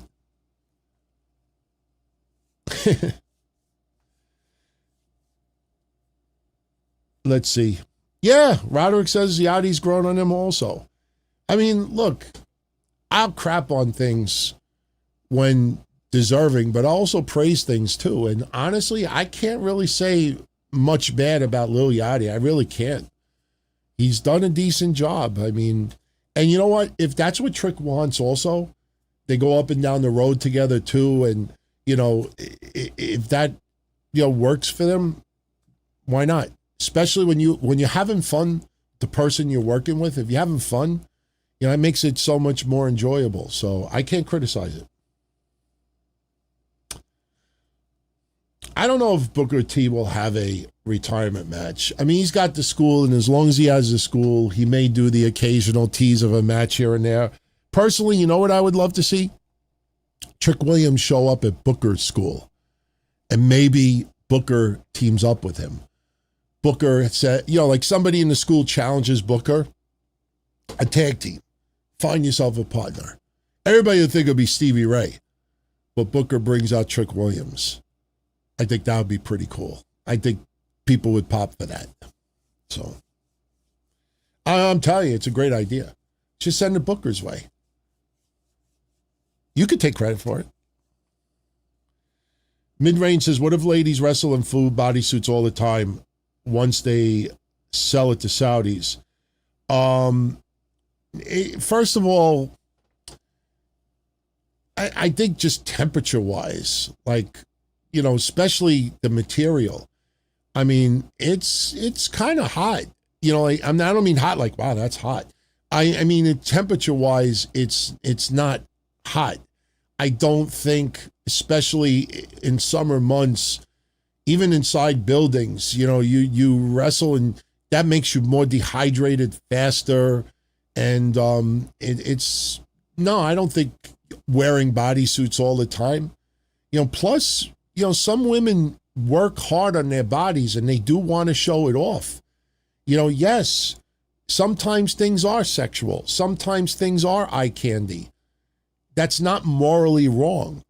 You know, if you're a nun, yeah, it's morally wrong. But, you know, if somebody wants to show you how amazing of an ass they have, or they want to tease a little bit with cleavage or something like that, if you got it, you want to show it off. You know, where it goes wrong is where somebody thinks, "Ooh, can I have a taste? Can I touch?" No, you could look, but you can't touch.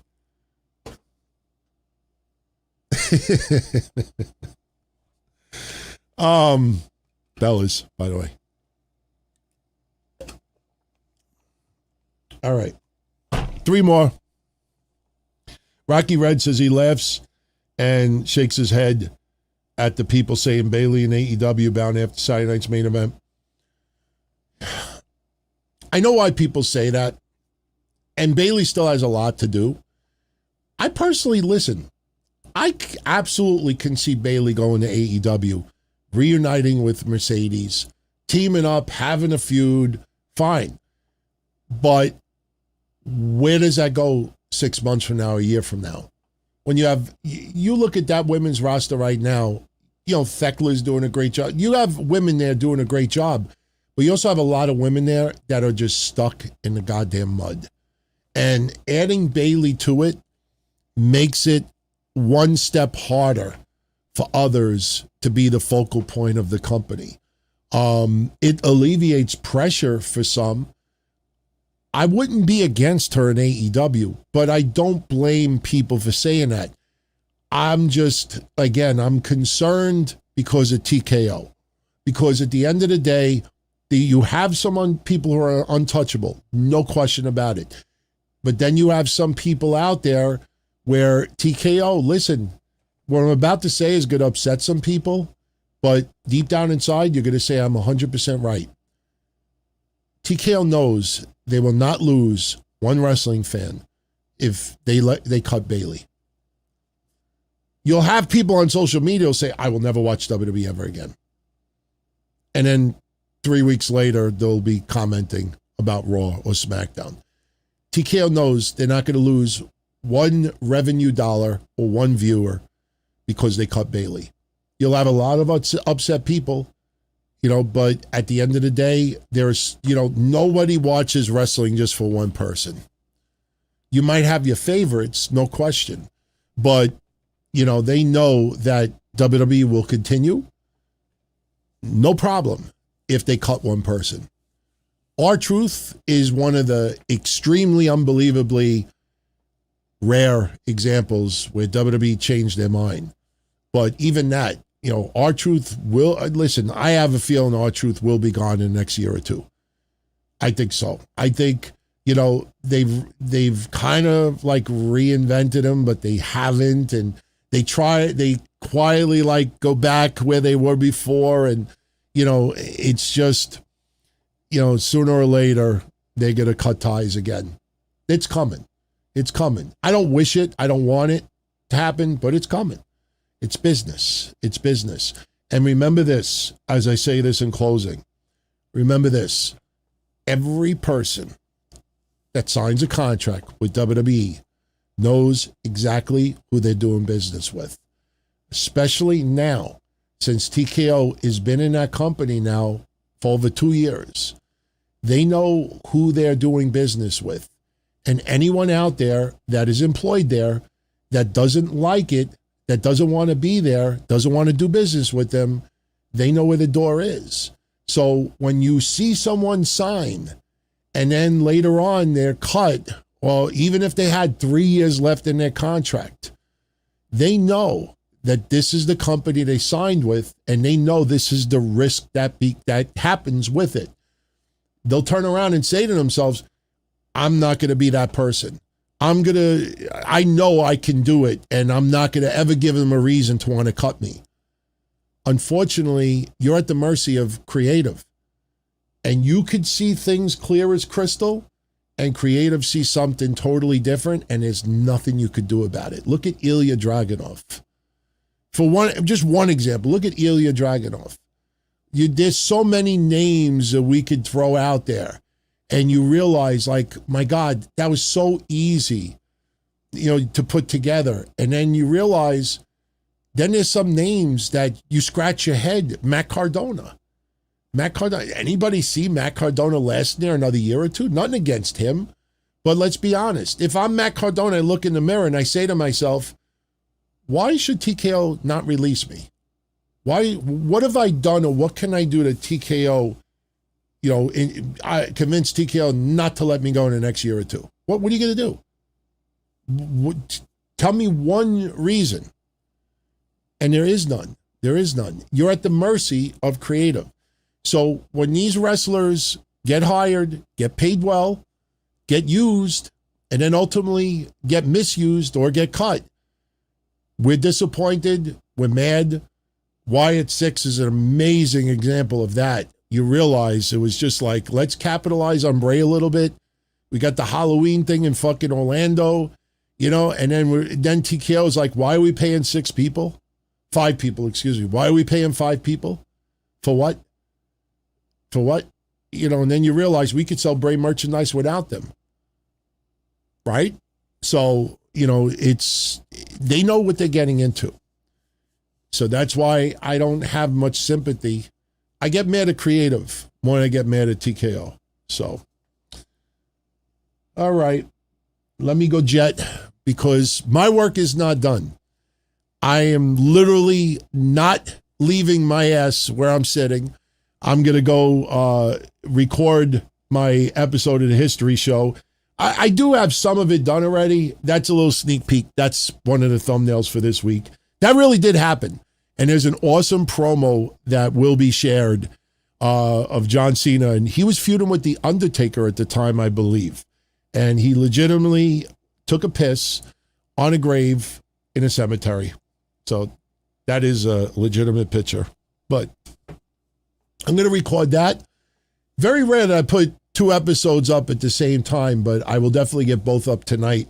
And I want to thank you all for spending a little bit of your Sunday night with yours truly. Please, and I say this sincerely, you know, what do you think about what I said earlier about the censoring and how, you know, Netflix and WWE's handling it? You know, is it frustrating, or do you care that the news world just ignores it? You know, just all the aspects about it. You know, even the stuff with the Netflix numbers, how the numbers are computed. I'll say one thing about that really quick. If you go check out Variety or the Raps article, it's not a WWE article. So when they calculate the Netflix numbers and they're telling you how it's computed, that's for every show on that channel, on that platform. That's not WWE Raw. And that's why Meltzer and everyone else just seem to have conveniently ignored that article, because it goes totally against what they have been trying to feed you for the last 2 years. So, you know, you just sit there. You want to have some fun? Go look at my X page at Don Tony D. Grab the link for that article. Send it to Dave. Just say, Dave, you have any comment on this? This is Netflix's entire platform. Hulu and Disney have the same format. Do you have anything to say about it? I have nothing to say about it, because it goes totally against what he's been trying to feed us all along. And listen, you know why he keeps trying to feed it? Because number one, he refuses to admit that he's wrong. He's got to be right all the time. And number two, he wants to convince you that Dynamite is a lot closer in the ratings than we think. So that's why he does that. And, you know, in the end, you know, he's not going to change. But that article is very, very interesting. You want to go check it out. So I'll be live Monday night, right after Raw. Hope you could join me. Should be about 10:40 Eastern, around that time, 10:40. And then it's this Monday's Raw, then next Monday's Raw, and then we lead to SummerSlam. So we are 2 weeks away from SummerSlam. And everyone, have a good Sunday night. Much love as always. Catch you all in the next one. As far back as I can remember, I always wanted to be a podcaster. For me to live any other way was nuts. To me, those goody-good people who worked shitty jobs for bum paychecks and took the subway to work every day and worried about their bills were dead. I mean, they were suckers. They had no balls. If I wanted something, I just took it. I ran everything. I paid the bills. I paid the hosts. I even paid the masked maniac. Everybody had their hands out. Everything was for the taking. We always called each other good fellas. You would always hear from somebody. You're gonna like Don Tony. He's all right. He's a good fella. He's one of us. But if you're part of my crew, nobody ever tells you they're gonna get rid of you. It doesn't happen that way. There weren't any I don't know what happened. It's now time for I still don't know what the happened. sit down. See, that's a little behind the scenes. This is what I do. Did what I do. I have no idea what happened, everybody. I have no idea what happened.